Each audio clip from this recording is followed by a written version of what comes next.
Bonjour à tous et bienvenue sur Crypto Paca, la chaîne des cryptos au soleil. À partir de maintenant, donc aujourd'hui, on va faire une analyse de prix réellement sur BTC et on va regarder si on est dans une phase d'accumulation de Wyckoff.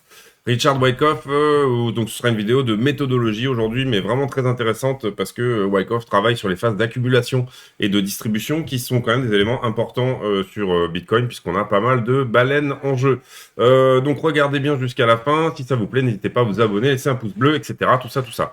Donc qu'est-ce qui se passe sur Bitcoin? Vous voyez que on s'est fait rejeter là ici par cette droite rouge qui représente le triangle ascendant dans lequel on est depuis juillet. Et puis bon ça, j'ai fait pas mal de vidéos là-dessus, mais en gros on a un point pivot entre une droite de support qui est cette droite bleue, qui est la ligne de tendance de la baisse depuis début décembre, et cette droite rouge qui est la ligne de tendance depuis juillet qu'on n'arrive pas à repasser. Néanmoins, je pense que c'est qu'une histoire de temps parce que, donc pour faire l'analyse rapide sur Bitcoin, on va pas faire les news aujourd'hui, on va pas regarder les news, il y a rien de spécial, on va pas regarder le Scalpex, on va juste faire que de l'order flow, je pense.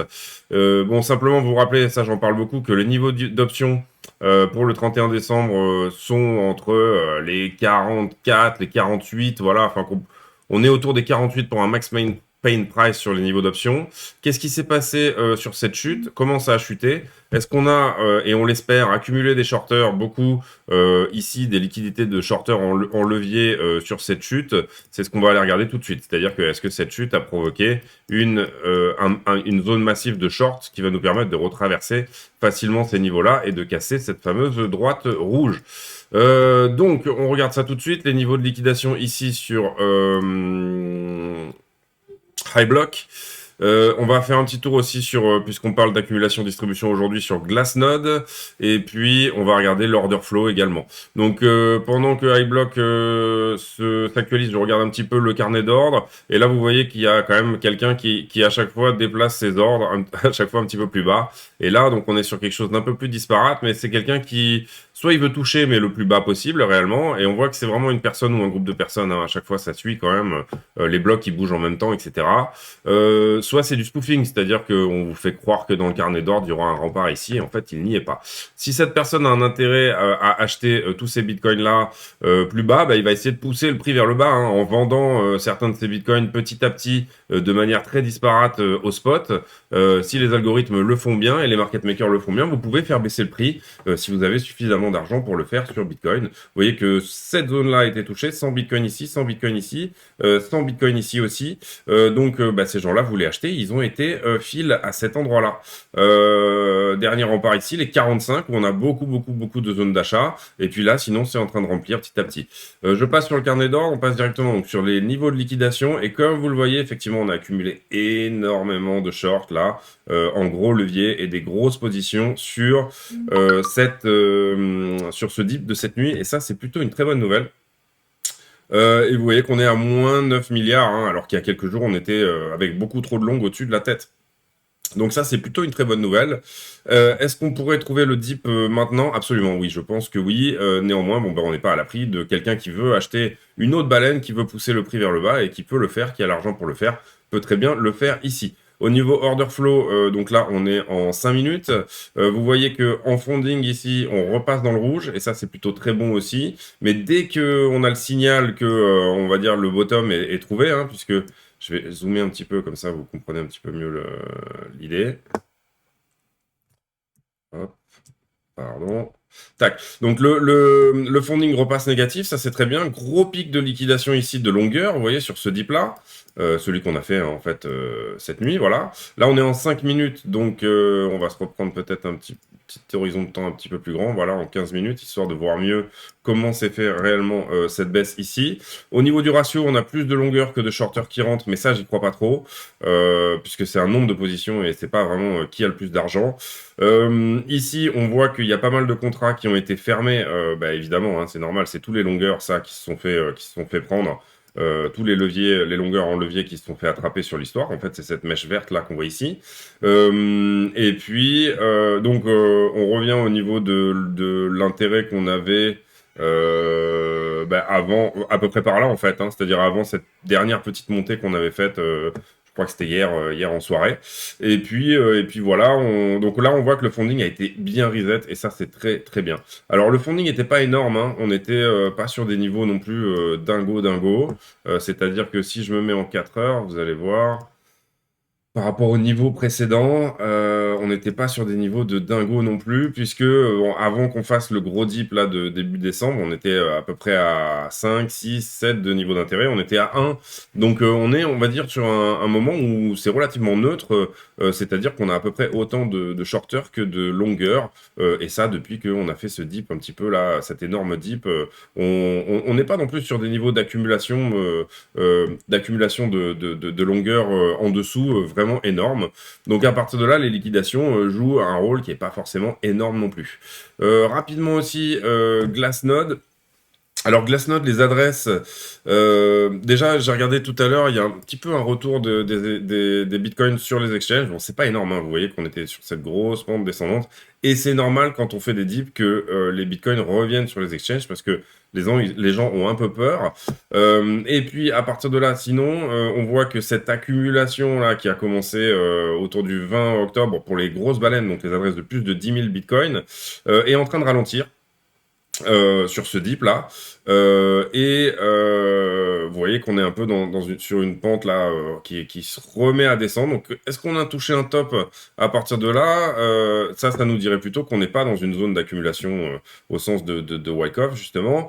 Bon après c'est assez difficile de lire ça, parce que en fait vous voyez vous avez 91 adresses en tout qui sont à plus de 10 000 bitcoins. Donc il y a 91 personnes qui ont, et puis là ça descend à 89, 90, 89, 90. Donc en fait, ça se joue à une adresse, quoi. C'est un peu du 1%. Donc voilà. Mais en tout cas, on n'est pas dans une zone d'accumulation massive. Pour les adresses à plus de 1000 bitcoins, on stagne. Donc ça, c'est, on va dire, les baleines les plus petites. Et les adresses à plus de 100 bitcoins, qui sont vraiment du coup les petites adresses, ben là, on voit qu'on suit le cours. C'est-à-dire qu'en BTC diminue. Bon, là, ils ont racheté un petit peu ce premier dip, là, on va dire. Et puis là, au moment là, ça a vendu. Vous voyez, les mecs qui avaient le nombre d'adresses de 100 bitcoins diminue. Il passe de 16 000 adresses il passe de 7 200 à 16 000. Voilà. Donc voilà pour ce qui est distribution sur Glassnode. Et maintenant, on va aller regarder la méthode Wyckoff. Donc la méthode Wyckoff, globalement, pour faire vite et pour pas faire une vidéo de 3 heures, vous avez 4 phases de marché, 4 grandes phases de marché. En fait, ce sont des périodes d'accumulation. Donc ça, en général, c'est le moment où la tendance se retourne, mais le prix stagne. On accumule, mais on essaye de pas trop faire monter le prix. On n'accumule pas d'un coup pour faire repartir le prix. Donc période d'accumulation, et c'est ça en fait la cause. On arrête cette baisse et puis on accumule. Ensuite, bah, il y a un rallye qui en fait est un effet de la première cause. Je ne sais pas si vous voyez En fait, Wyckoff part du principe que quand l'offre est supérieure à la demande, eh ben le prix monte. Enfin, c'est voilà la base de l'économie. Et quand la demande est supérieure pardon, c'est l'inverse. Quand l'offre est supérieure à la demande, le prix baisse, et quand la demande est supérieure à l'offre, le prix monte. Donc là, ici, bah, l'effet de cette accumulation, bah, c'est un rallye, c'est que plus personne ne veut vendre, on a accumulé et donc le prix monte. Et puis à partir d'un certain niveau, ce qu'on va appeler les baleines redistribuent un petit peu, prennent leurs bénéfices, on va dire. Et puis là, c'est ce qui cause le rallye à la baisse, voilà.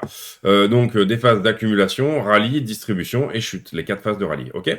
Donc, qu'est-ce que peut prendre des schémas d'accumulation? Bon, là, c'est des exemples, hein, vraiment, mais ça peut être une tas-séance, ça peut être un épaule tête-épaule, qui sont souvent d'ailleurs des choses qui ont des têtes un petit peu de range, hein, voilà. Ça peut être un double bottom, où effectivement on a du rachat, ça redescend et ça repart. Ça peut être un descending wedge, donc on aurait pu commencer une phase d'accumulation dans le descending wedge qu'on a vu jusque-là, là, même si bon, le biseau est plutôt en élargissement descendant, donc c'est pas vraiment ça. Et ça peut être un ascending channel, c'est-à-dire un range qui part tout doucement vers le haut, mais pas très vite. Voilà, donc on a vu Wyckoff. Maintenant, comment se caractérise une phase d'accumulation? Et c'est ce que là, je vais désormais vous expliquer sur Bitcoin directement. Donc on va partir sur le prix du Bitcoin. Je vous ai préparé un petit, voilà, un petit schéma pour essayer de présenter comment on pourrait être si, au sens de Wyckoff, on était dans une zone d'accumulation. Donc ici, vous voyez qu'en général, ça commence par une chute. Alors peut-être qu'on a commencé une accumulation qui s'est faite ici, hein. Moi, je le vois juste comme là, dans ce range, comment on peut déterminer les phases et comment ça s'est passé. Donc en général, tout commence en fait par une chute. Et là, vous avez un support préliminaire, preliminary support ici, qui se crée dans cette chute et qui va marquer un premier point. Et puis ensuite, vous avez une deuxième chute qui s'appelle le selling climax, donc le climax de vente, l'apogée de la vente. Sous cette vente-là, c'est très vite racheté et ça crée un rallye automatique rallye que vous voyez ici, qui lui crée à nouveau une nouvelle borne, si vous voulez. Et puis là, on a plus ou moins terminé la phase A. Très souvent, là j'aurais pu le mettre en phase A, on a un secondary test qui se fait aussi, et qui là effectivement nous donne une première borne, un premier retest de ça. Il est possible que si on est dans une... Ça c'est une première phase d'accumulation, mais elle-même peut faire partie d'une phase plus grande. C'est-à-dire qu'on pourrait ici... tout ça serait en fait la fin d'une phase A, par exemple, si on repart pas en rallye derrière, et on pourrait revenir sur un secondary test qui serait plus proche des 42 que ce qu'on a trouvé ici. On a trouvé de la force au 46. Donc c'est possible qu'on aille retester éventuellement la borne des 41, 42. Ça pourrait tout à fait... ça ne mettrait pas en cause le fait qu'on est actuellement dans un schéma d'accumulation de Wyckoff. Et donc là, on passe sur la phase B. Et pendant la phase B, en général, on trouve un dernier point de support. C'est-à-dire que au-dessus du point de automatic rally, on trouve un point supérieur, une borne supérieure sur laquelle, en fait, on se retourne. C'est ce qui s'est passé là, exactement, sur cette phase-là. Après, on passe à la fin de la phase B. En général, on a un retest, donc un secondary test, qui lui, se rapproche en général plus, normalement, du selling climax, mais qui vient refaire peur un petit peu on laisse le prix en fait défiler avant de réaccumuler, de manière parce qu'on laisse le prix, les baleines laissent le prix redescendre et recommencent à accumuler à partir d'un certain point, de manière à pas partir en rallye tout de suite, si vous voulez. En fait, ce qu'ils veulent, c'est le carnet d'ordre est relativement vide, donc ils veulent racheter le maximum, mais avec évidemment au prix le plus bas possible pour augmenter leur possibilité de profit. Donc du coup, on achète en essayant de pas mettre des trop gros points, de manière à ne pas sortir de ce type de range ou de ce type de schéma d'accumulation. Voilà. Et donc là, en général, on a ce secondary test qui se fait, et puis ça nous emmène à la phase B, et phase C, pardon. Et du coup, en phase C, on va aller tester ce qu'on appelle des LPS. Donc, c'est des last preliminary support, c'est-à-dire le dernier support préliminaire. En fait, on repose des points de retest de borne basse, d'accord? Ici, on a touché sur ce retour-là ici le dernier point de support qu'on avait déjà testé en borne haute. Donc, on établit vraiment un dernier point de support au niveau du range. On est redescendu, donc on pourrait considérer que ça aussi, c'est un last preliminary support. Hop, last point of support, excusez-moi. Ici, voilà, d'accord. Et là, on va probablement revenir tester en fait cette borne-là. On a des bonnes chances là de revenir tester ce last preliminary support là dans l'immédiat. Hein, voilà. Ici, vous voyez que Bitcoin a bien rebondi sur cette zone là de volume, qui est en fait un peu le point de contrôle du range, quoi. C'est-à-dire que si je mets que en vision ce qui s'est passé dans le range en termes de volume profile, ici, vous voyez que le point de contrôle du range, il est exactement au prix où on est. Donc là, on revient tester, en fait, le milieu du range, l'endroit où il y a eu le plus de volume ici dans le range. On est en train de retester ce point-là. Donc ça, c'est c'est le test d'un dernier point de support. À partir de là, qu'est-ce qui pourrait se passer? Eh ben, on pourrait encore ranger comme ça pendant un moment. Si c'est la volonté de ceux qui accumulent, c'est tout à fait possible. Ou alors, néanmoins, on va essayer d'aller chercher ce qu'on appelle un SOS, c'est-à-dire un signal of strength. À partir du moment où on aura tapé ou dépassé ce SOS, ce signal of strength, qui pour moi, là, ici, et aux 53 500, eh ben, on reviendra, on fera un backup, donc ça c'est un pullback en fait, hein, sur le last point of support avant de repartir. Et là, on mettra un maximum de monde un petit peu sous l'eau. On peut aussi aller chercher un petit peu plus bas le backup. Le point de backup, pour l'instant, on ne sait pas où il est. Hein, je veux dire, c'est un point normal dans lequel en fait vous réintégrez le range ou presque, et tout le monde a très peur. Et puis là, ça crée encore plus de shorters de manière à faire repartir le marché. Voilà, c'était la possibilité d'une phase d'accumulation sur Bitcoin au sens de Richard Wyckoff. On va aller regarder peut-être une petite citation de Wyckoff. Wyckoff qui nous dit « Un profit n'est pas un profit avant d'avoir vendu ». Et c'est vrai que c'est très... comment dire, c'est très vrai. Les PNL ne sont pas des profits. Vous ne pouvez pas dire j'ai gagné 50 000 $ sur Bitcoin tant que vous ne l'avez pas converti en dollars, bien évidemment. Donc voilà, regardez bien ces types de phases là. Renseignez-vous si ça vous intéresse sur ce qu'a écrit Wyckoff, etc. Il y aurait, si on voulait rentrer beaucoup plus dans le détail sur Wyckoff, beaucoup plus d'études de volume à faire hein, ici. C'est bien plus détaillé que ce que je vous explique. Là, c'est vraiment un cours de CP, on va dire, que je vous ai fait sur Wyckoff. Je suis moi-même pas un, comment dire, un spécialiste de Wyckoff, donc rentrer dans plus de détails, c'est pas vraiment quelque chose que je peux faire là tout de suite. Néanmoins, on sait que là, ici, par exemple, cette bougie de volume là énorme, peut nous a donné d'ailleurs, même c'est le cas, un premier signal of strength. C'est-à-dire que à chaque fois que vous avez ici, là vous voyez cette bougie, elle est vraiment vraiment énorme. Là, donc ça peut être, en fait, ça peut avoir terminé une première phase d'accumulation de Wyckoff qui peut elle-même être incluse dans une phase plus grande. Voilà, pour moi maintenant le signal of strength c'est celui où on sera en phase E éventuellement, et en phase E c'est le début d'un rallye, hein, on est censé repartir dans l'autre sens. Donc voilà, est-ce qu'on est à un point d'accumulation au sens de Wyckoff? Sincèrement, je pense que oui. Néanmoins, il faut aller voir vraiment les données sur Glassnode, etc. Il faudrait avoir vraiment plus de détails et rentrer plus dans le détail si ça vous intéresse. Pour voir à quel endroit on en est dans cette phase-là. C'est-à-dire que on a aussi des chances que, vous voyez, ce dip-là, de revenir à un moment donné retester. Et en fait, là, on recommencerait une phase A, d'accord? En fait, on aurait été juste dans une phase A, et ainsi de suite. Si on fait un range qui est très long dans le temps, c'est tout à fait une possibilité. Néanmoins, on sait que là, on est quand même en train d'accumuler un paquet de monde en short au-dessus, avec des points de liquidation, des stop-loss, et ça va nous remplir le carnet d'ordre au-dessus. Donc, pour prendre profit, pour ceux qui auront accumulé ici, pour remonter jusqu'aux 60-70 000, il va bien falloir qu'ils vendent à des gens, ces gens-là. Et le fait d'accumuler des shorters, ça crée des ordres de vente au prix de marché, sur le spot. Et donc, ça leur permet bien évidemment de lancer ce type de rallye où ils ont des prises de profit. Et vous savez que, comment dire, une baleine, elle a besoin de quelqu'un pour acheter ici, donc que les gens aient peur, d'accord? Et elle a besoin de vendre à des gens sur la hausse, donc soit des shorters, soit des gens qui sont très optimistes et qui achètent des bougies vertes.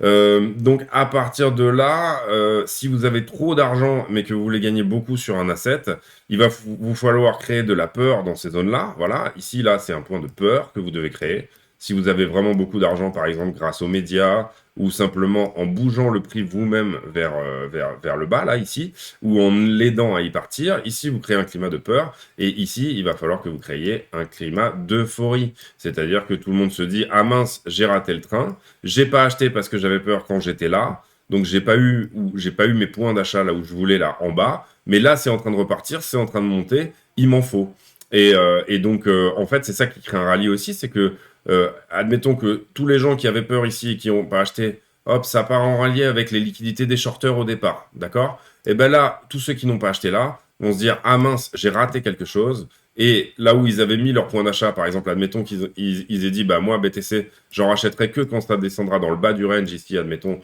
entre les 42 et les 46, sinon j'y touche pas, bah, ces gens-là vont devoir reporter leur ordre d'achat 10 000 $ plus haut et racheter plus haut parce qu'ils n'auront pas été dans le train dès le départ. J'espère avoir été clair. J'espère que c'est pas une vidéo longue. J'ai mis un timer aujourd'hui. Néanmoins, une vidéo de méthode sur Wyckoff. Et n'hésitez pas surtout à aller vous renseigner sur cet auteur formidable qui est Richard Wyckoff.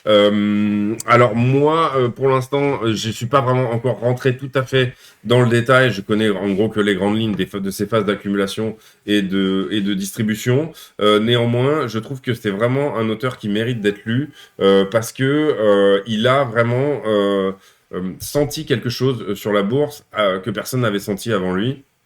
Et vous savez que c'était un contemporain de Livermore et de JP Morgan. Donc, c'est-à-dire que c'est des gens, en fait, qui travaillaient avec des rubans de papier, quoi. Enfin, ils avaient pas les outils qu'on a aujourd'hui. Et pourtant, ils ont vu des choses. Et ils ont mis en avant des choses vraiment intéressantes qui sont toujours utilisées aujourd'hui, comme Elliott aussi de son temps, voilà, qui a créé les vagues d'Elliott, etc. et tout. On n'imagine pas la quantité de travail que ça devait nécessiter à l'époque que de faire ça.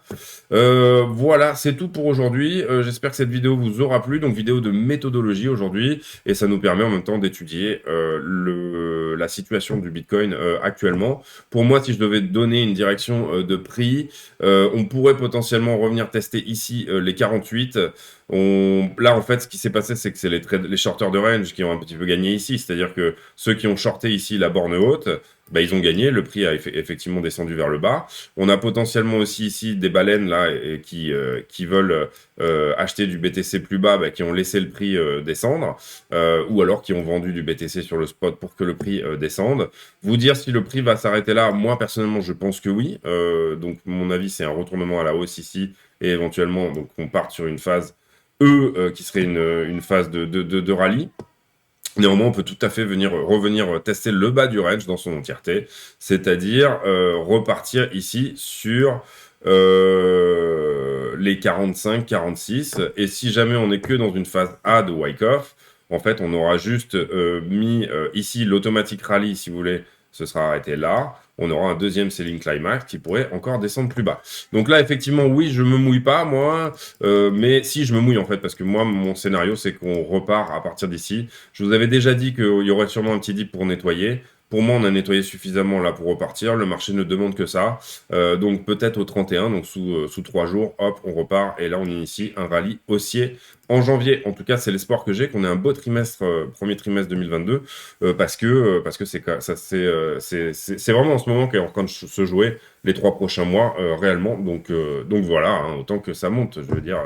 Histoire que et notre portefeuille de trading et notre portefeuille d'investissement en bénéficient. Voilà, c'est tout pour aujourd'hui. Passez une excellente journée. Je vous remercie. Et on se retrouve. Peut-être qu'il n'y aura pas de vidéo demain, je ne sais pas encore. Et peut-être on se retrouve quand on se retrouve. Voilà. C'est tout pour moi. À très bientôt. Ciao.